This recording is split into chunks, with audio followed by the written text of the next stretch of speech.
인간의 몸을 입고 이 땅에 오셨던 성자 하나님과 3년 동안 함께 지냈던 사람은 예수님의 제자 12명밖에 없습니다. 그들이야말로 특별한 은총을 입은 사람들임이 분명합니다. 그러나 제자들은 주님께서 십자가에 못 박혀 돌아가실 때까지 주님을 제대로 알지 못했습니다.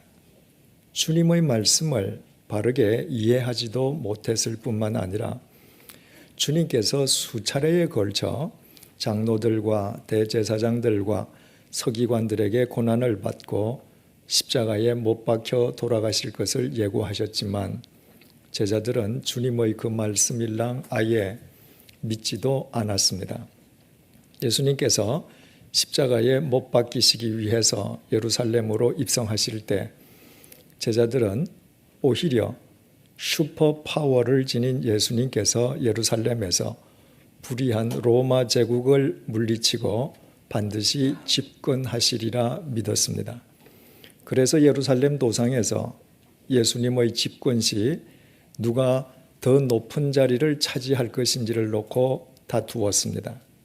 심지어는 최후의 만찬석상에서 예수님께서 제자들에게 떡과 포도주를 나누어 주시면서 그 떡과 포도주는 십자가 위에서 찢어질 당신의 몸과 피를 뜻함을 다시 밝혀주셨음에도 불구하고 제자들은 그 만찬석상에서조차 누가 큰지 또다시 서로 다투었습니다. 베드로는 주님께 주는 그리스도시요 살아계신 하나님의 아들이라고 고백했던 적이 있었습니다. 이 땅에 오신 나사렛 예수님, 당신이 성자 하나님이시요 하나님께서 인간을 죄에서 구원하시기 위해 이 땅에 보내주신 메시아, 즉 구원자이심을 믿는다는 고백이었습니다. 그러나 그 당시 베드로의 그 고백은 머리의 고백이었지 마음에서부터 우러나는 고백이었던 것은 아니었습니다. 그래서 베드로 자신의 예상과는 달리 자신의 목전에서 주님께서 무기력하게 끌려가시게 되자 베드로는 3번씩이나 주님을 모른다고 부인하면서 저주하고 맹세하기까지 했습니다. 주님께서 십자가에 못 박혀 돌아가시는 가장 결정적인 순간에는 두려움에 사로잡힌 제자들이 주님을 버리고 도망치기까지 했습니다. 그뿐만이 아니지 않습니까? 은 30냥에 예수님을 배신했던 가롯 유다 역시 예수님의 제자였습니다. 이처럼 제자들은 예수님께서 십자가에 못 박혀 돌아가시기까지 예수님에 대해 전혀 알지 못했습니다. 그런데 참으로 희한한 일이 생겼습니다. 예수님께서 이 땅에 계시는 동안 예수님의 말씀을 알아듣지도 못하고 십자가에 못 박혀 돌아가시는 예수님을 버리고 도망갔던 그 비겁한 제자들이 예수님의 사후에 예수님에게 생명을 걸기 시작한 것이었습니다. 상식적으로만 생각한다면 예수님께서 못 박혀 돌아가시는 현장에서 도망간 제자들이라면 그 이후에는 뿔뿔이 흩어져서 예수님과 무관한 삶을 사는 것이 마땅하지 않겠습니까? 그런데 도리어 정반대였습니다. 제자들은 예수님의 사후에 주님의 참된 증인으로 살기 시작했습니다. 그들이 주님의 참된 증인으로 사는 삶에 대하여 되돌려 받았던 대가는 결코 세상의 부귀영화가 아니었습니다.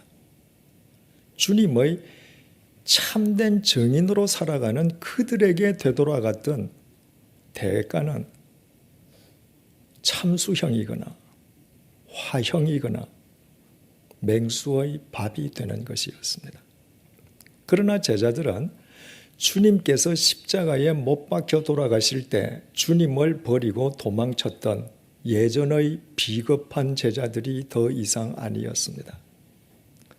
그들은 내려치는 칼날에 목이 떨어져 나가면서도, 불에 타 죽으면서도, 맹수에게 찢겨 죽으면서도 마지막 순간까지 예수님이 부활하셨다고 예수 부활을 외치면서 죽었습니다. 예수님께서 정말 부활하셨고 그들이 부활하신 예수님을 정말 만났고 부활하신 예수님께서 항상 그들과 함께 하셨기 때문이었습니다. 그 12명의 제자들과는 달리 바울은 예수님께서 이 땅에 계시는 동안에 예수님을 한 번도 직접 뵌 적이 없었습니다. 유대교 열렬 신자였던 바울은 예수님에 대해서 예수님을 처형한 유대교 지도자들이 지니고 있던 인식과 똑같은 인식을 지니고 있었습니다. 나사렛 빈민 주제에 하나님을 참칭한 예수는 신성 모독죄로 죽어 마땅한 대역 죄인이라는 것이었습니다. 그래서 바울은 무자비하게 그리스도인들을 박해하는 일에 우두머리가 되겠다고 자처했습니다. 그런데 그 바울이 어느 날 갑자기 달라졌습니다. 그토록 부정하고 대적하던 예수의 증인이 된 것입니다. 예수님을 저주하고 욕하던 자신의 입으로 예수님의 복음을 전파하기 시작한 것입니다. 유대교의 관점에서 본다면 바울은 유대교를 배신한 배교자인 셈이었습니다. 바울이 그토록 맹신했던 유대교를 버리고 예수님의 제자로 살아가기 위해서 치러야 할 대가 역시 혹독하기만 했습니다. 유대교로부터 배교자로 지목당했던 바울은 일평생토록 유대교의 살해 위협에 시달려야만 했습니다. 그러나 그뿐만이 아니었습니다. 고린도후서 11장 23절을 통해서 바울은 이렇게 고백합니다. 내가 수고를 넘치도록 하고 옥에 갇히기도 더 많이 하고 매도 수없이 맞고 여러 번 죽을 뻔하였으니 유대인들에게 40에서 하나 감한 매를 5번 맞았으며 3번 태장으로 맞고 1주야를 깊은 바다에서 지냈으며 여러 번 여행하면서 강의 위험과 강도의 위험과 동족의 위험과 이방인의 위험과 시내의 위험과 광야의 위험과 바다의 위협과 거짓 형제 중의 위험을 당하고 또 수고하며 애쓰고 여러 번 자지 못하고 줄이며 목마르고 여러 번 굶고 춥고 헐벗었노라. 예수님의 증인으로 살아간다는 이유만으로 바울은 인간이 이 세상에 살아있는 동안에 당해야 할 모든 고난과 시련과 박해를 받아야만 했습니다. 그러나 이 세상의 그 무엇도 예수님의 제자로 살아가려는 바울의 앞길에 장애물이 되지 못했습니다. 예수님께서 분명히 부활하셨고 바울이 다메섹 도상에서 분명히 부활하신 예수님을 만났고 부활하신 예수님께서 언제 어디서나 바울과 함께 해 주셨기 때문이었습니다. 부활하신 예수님을 만난 바울의 삶 속에 두드러지게 나타난 특징은 크게 2가지였습니다. 첫째는 가치관의 변화였습니다. 믿음의 조상 아브라함의 후손인 유대인으로 태어난 바울은 태어난 지 8일 만에 할례를 받았습니다. 할례는 그가 소위 하나님의 선민임을 증명하는 자랑스러운 표식이었습니다. 바울은 이스라엘 역사상 초대 왕을 배출했던 베냐민 지파였습니다. 바울의 본래 이름이 사울이지 않습니까? 그 아버지가 사울 왕을 배출한 베냐민 지파 소속임을 얼마나 긍지롭게 생각했으면 자기 아들에게 사울 왕과 똑같은 이름 사울을 붙여 주었겠습니까? 바울은 유대교 내에서 가장 엄격한 종파인 바리새파에 속해 있었습니다.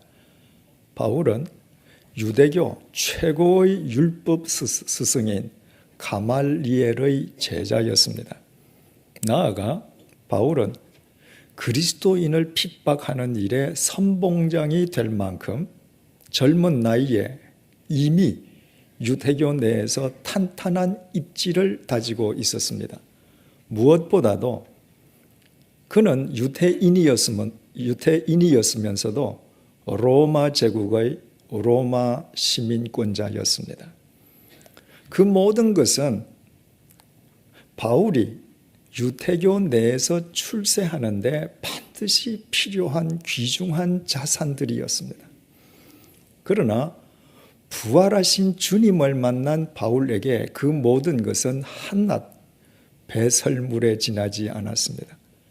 그런 것들은 있어도 그만, 없어도 그만인 삶의 수단일 뿐, 그런 것들이 자기 자신을 영원히 구원할 수 없음을 깨달았기 때문이었습니다.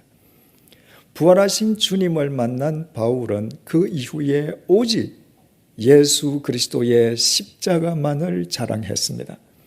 인간의 죄값을 대신 치러주시기 위해 사망의 형벌을 대신 받으시고 죽음을 깨뜨리고 부활하신 예수 그리스도의 십자가만이 자기 자신을 영원한 구원으로 인도해 줄 수 있음을 깨달았기 때문이었습니다.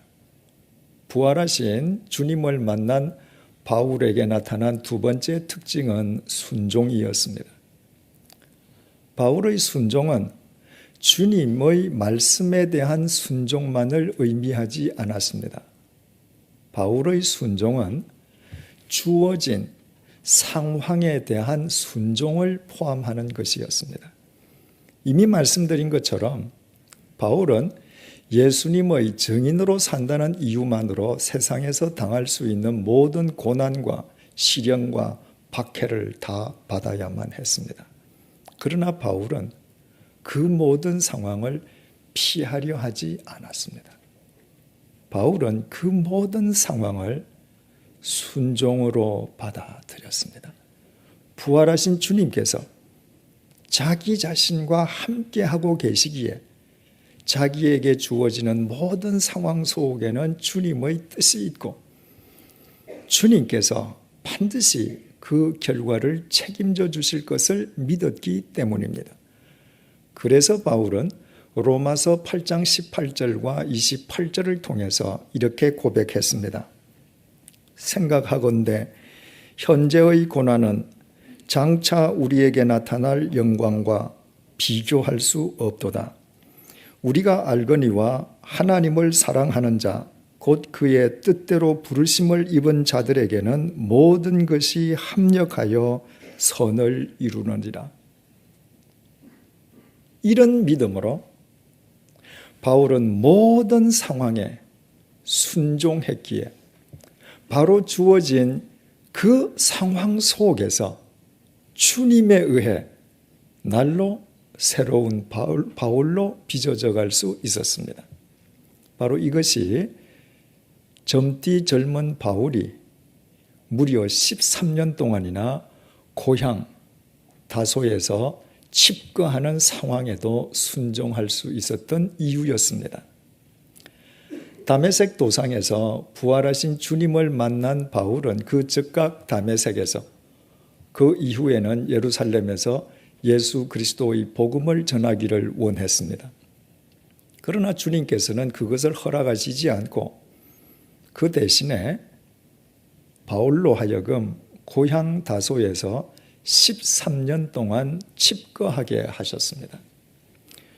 온 고향 사람들의 기대를 한 몸에 안고 유대교의 지도자가 되기 위해서 예루살렘으로 향했던 바울이 어느 날 느닷없이 젊은 나이에 고향으로 낙향해서 딱히 할 일도 없는 상태로 무려 13년을 칩거한다는 것은 그에게는 엄청난 고통일 수 있었습니다.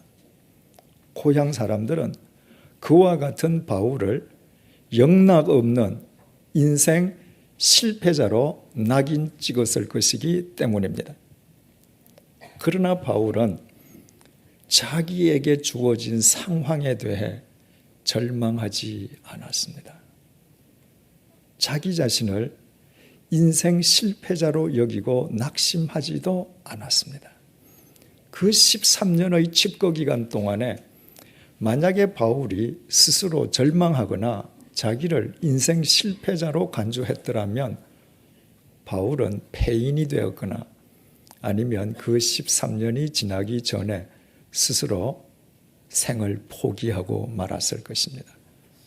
바울은 그 상황 속에서도 주님을 신뢰하고 주님을 사랑했습니다.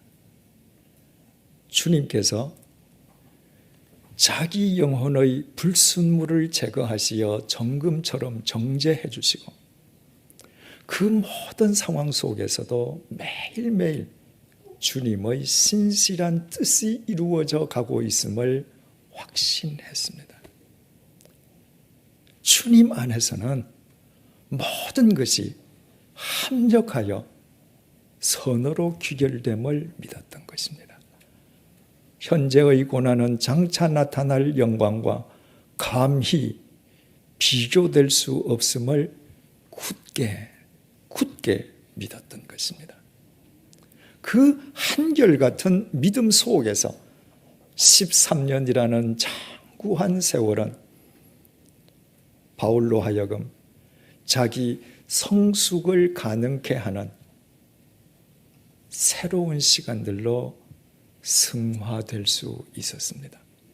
그 결과 바울은 성경이 전해주는 바대로 오늘날 우리가 알고 있는 바대로의 위대한 사도 바울이 될 수 있었습니다. 그것이 바울에게 가능할 수 있었던 것은 부활하신 주님을 만난 바울의 가치관이 새로워지고 주님께 대한 순종의 삶이 바울의 체질이 되어 있었기 때문입니다. 마침내 주님께서 작정하신 때가 되었을 때 주님께서는 고향 다소에서 칩거 중인 바울을 불러내셨습니다. 본문 25절에서 26절을 보시겠습니다. 바나바가 사울을 찾으러 다소에 가서 만남에 안디옥에 데리고 와서 둘이 교회에 1년간 모여 있어 큰 무리를 가르쳤고 제자들이 안디옥에서 비로소 그리스도인이라 일컬음을 받게 되었더라. 주님께서는 바나바를 통해서 바울을, 다시 말해 그 당시의 이름으로 사울을 안티옥 교회 공동 목회자로 불러내셨습니다. 바울은 왜 예루살렘 모 교회가 아니고 신생 안티옥 교회냐고, 왜 내 소신껏 목회할 수 있는 단임 목회가 아니라 공동 목회냐고 단 한마디의 이의나 반론도 주님께 제기하지 않았습니다. 바울은 주님께서 주신 새로운 상황에 전적으로 순종했습니다. 그로 인해 다소의 이름 없는 유대인에 불과했던 바울에 의해 거대한 로마 제국의 역사가, 인류의 역사가 새로워지는 전기를 맞게 되었습니다. 바울 개인이 위대해서가 아니었습니다. 주님께서 분명히 부활하셨고 바울이 분명히 부활하신 주님을 만났고 부활하신 주님께서 바울과 함께 해 주셨기 때문입니다. 사랑하는 교우 여러분, 우리의 죄값을 대신 치러주시기 위해 십자가 위에서 못 박혀 돌아가셨던 예수님께서는 사흘째 되는 날 죽음을 깨트리고 부활하셨습니다. 그 주님께서 다메섹 도상에서 완악한 바울을 불러내시듯이 이 시간 우리에게 임하시어 우리를 부르고 계십니다. 우리 모두 부활하신 주님과 인격적인 만남을 가지십시다. 부활하신 주님을 우리 인생의 주인으로 모시어 드리십시다. 오직 부활하신 주님 안에서만 공동묘지에서 물거품처럼 사라질 허망한 가치관이 아니라 나를 영원히 세워줄 영원한 가치관을 지닐 수 있습니다. 오직 부활하신 주님을 힘입어서만 우리는 주어진 모든 상황에 순종할 수 있고 그 모든 상황 속에서 주님에 의해 새로운 존재로 빚어져 갈 수 있습니다. 부활하신 주님 안에서만 우리의 모든 절망은 소망을 향한 관문이 됩니다. 부활하신 주님 안에서 우리의 모든 아픔은 참된 생명을 향한 발판이 됩니다. 주님께서 부활하셨습니다. 그 주님께서 지금 우리와 함께 계십니다. 기도하시겠습니다. 주님, 죽음을 깨트리고 부활해 주셔서 감사합니다. 부활하신 주님께서 우리를 불러주시고 우리와 함께 계심을 감사합니다. 주님 부활하심으로 영원한 십자가의 가치관으로 살아가게 하심을 감사합니다. 주님 부활하심으로 그 어떤 상황이든 믿음으로 순종하게 하심을 감사합니다. 주님 부활하심으로 어떤 형편에서든 감사하게 하심을 감사합니다. 주님 부활하심으로 우리의 절망이 주님 안에서 소망이 되게 하심을 감사합니다. 주님 부활하심으로 우리의 아픔이 주님 안에서 합력하여 선을 이루게 하심을 감사합니다. 주님 부활하심으로 현재의 고난이 장차 우리에게 나타날 영광과 감히 비교될 수 없게 하심을 감사합니다.